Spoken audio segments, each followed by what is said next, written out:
on parle de quelque chose qui a rapport aussi avec le prophète, alayhi salatu wassalam. Et les bonnes nouvelles de l'apparition de notre bien-aimé prophète Mohammed sallallahu alayhi wa sallam, ça ne concerne pas les Arabes qui habitaient dans la péninsule arabe, mais ça dépasse cette région-là pour toucher l'humanité. Pourquoi je dis l'humanité? Parce que les prophètes, alayhi salam, depuis Adam jusqu'à Isa, alayhi salam, ont apporté cette bonne nouvelle que le prophète, il y en a un prophète qui s'appelait Mohammed qui va apparaître dans la péninsule arabe, et ils ont donné l'ordre à leur communauté, s'ils restent vivants jusqu'à l'apparition de Mohammed, de le suivre et de le supporter. Que ce soit des gens ou bien des djinns, que ce soit des humains ou bien des djinns. Cette bonne nouvelle-là a été aussi inscrite dans les livres célestes. Quand on dit les livres célestes, il y en a les 4 les plus célèbres livres célestes. Sauf qu'il y en a d'autres livres célestes qui ont précédé ces 4-là. Sayyiduna Shith, le deuxième prophète, le fils de Sayyiduna Adam, celui que sa mère l'a eu tout seul. On sait que notre mère Hawa, Ève, a eu 40 grossesses. Dans les 39 premières grossesses, elle a eu toujours des jumeaux. Sauf dans la dernière, elle a eu un seul, qui est Sayyiduna Shith. Alors ce Shith-là, après la mort de son père, c'est lui qui est devenu prophète. Il a hérité la prophétie.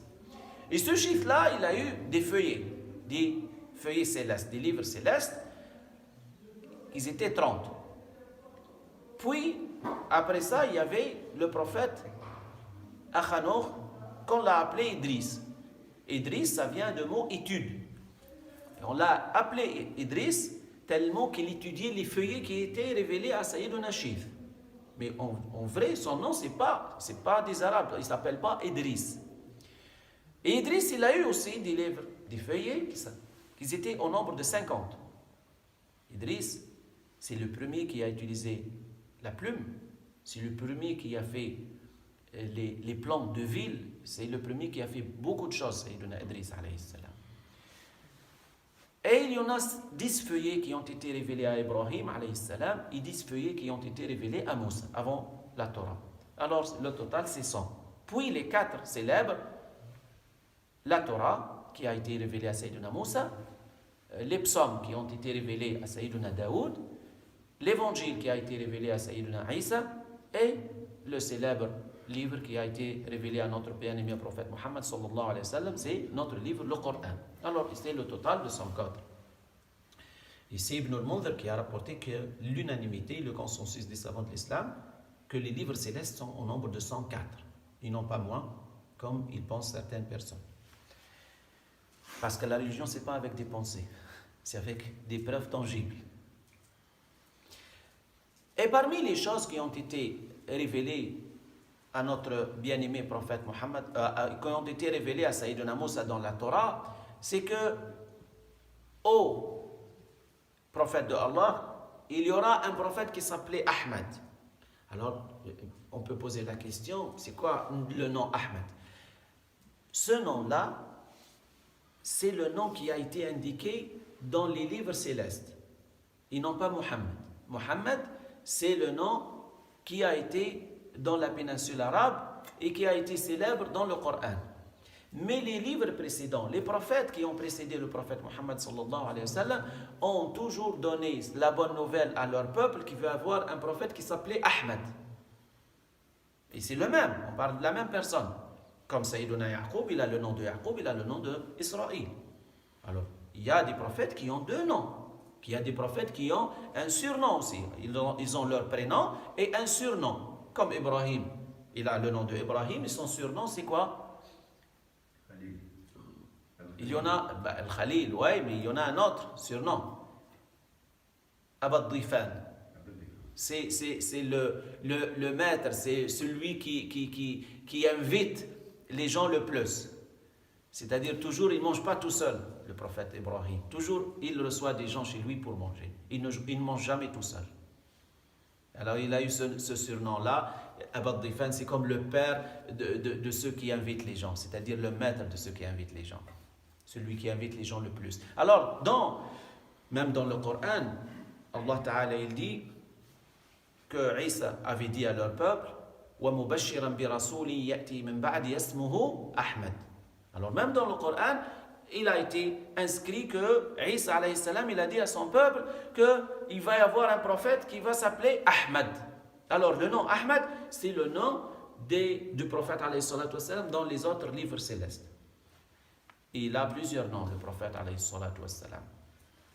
Et notre bien-aimé prophète Mohammed sallallahu alayhi wa sallam, il dit Allah à son sujet dans sourate Al-Baqarah وَكَذَلِكَ جَعَلْنَاكُمْ شُهَدَاءَ عَلَى النَّاسِ لِيَكُونَ الرَّسُولُ عَلَيْكُمْ شُهَدَاءَ عَلَى النَّاسِ لِتَكُونُوا شُهَدَاءَ عَلى النَّاسِ وَيَكُونَ الرَّسُولُ عَلَيْكُمْ شَهِيدًا وَكَذَلِكَ جَعَلْنَاكُمْ أُمَّةً وَسَطًا لِتَكُونُوا شُهَدَاءَ عَلَى النَّاسِ وَيَكُونَ الرَّسُولُ عَلَيْكُمْ شَهِيدًا.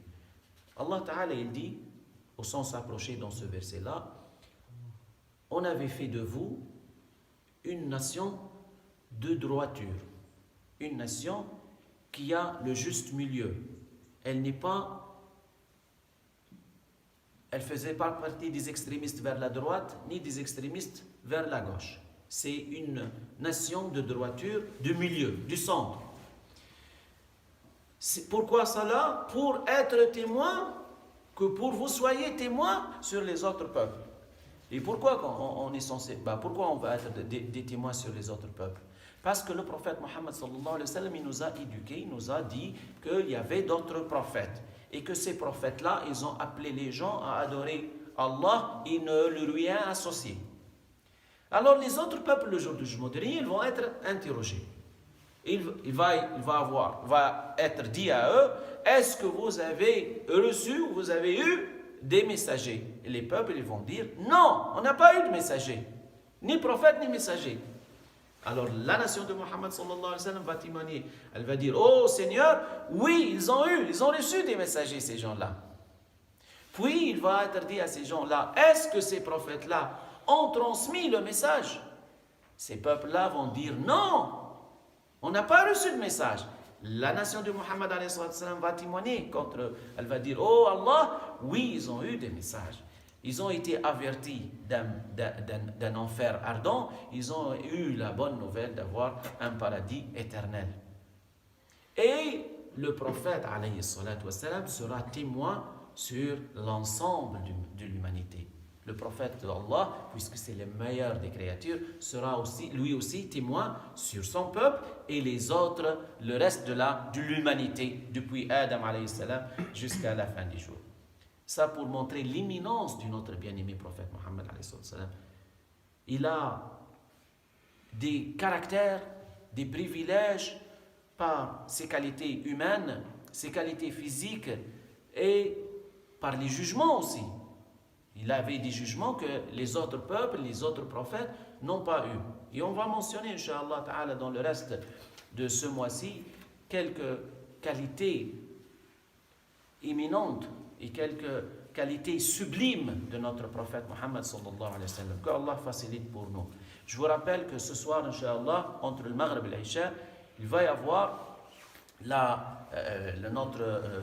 cours, il va être sur la naissance du prophète Mohammed sallallahu alayhi wa sallam. Il ne va pas être sur la naissance en tant qu'elle, c'est pour la commémoration de la naissance de notre bien-aimé prophète sallallahu alayhi wa sallam. Alors c'est une invitation, je renouvelle l'invitation pour vous et vos amis, vos proches, venez nombreux, que Allah Ta'ala fait en sorte qu'on soit parmi ceux qui aiment le prophète plus que les autres et qu'on suit le prophète plus que les autres.